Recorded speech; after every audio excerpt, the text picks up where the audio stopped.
గోవుతో గృహప్రవేశం ఎందుకు చేయిస్తారో తెలుసా? ఇల్లు కట్టుకున్నాక బంధువులను పిలిచి గృహప్రవేశం చేసుకుంటాం. ఆ సమయంలో నూతన గృహంలో ముందుగా గోమాతను తీసుకెళ్లి ఇల్లంతా తిప్పిన తర్వాతే ఇంటి యజమాని, కుటుంబ సభ్యులు లోపలికి వెళ్లడం ఆనవాయితీ.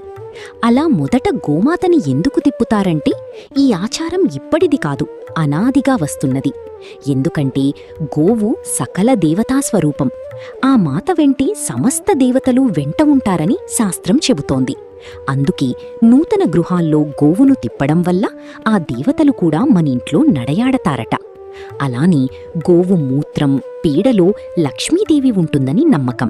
అందుకే ఇంట్లో గోవును తిప్పినప్పుడు మూత్రం, పేడ వేయడం కూడా శుభసూచకంగా భావిస్తారు.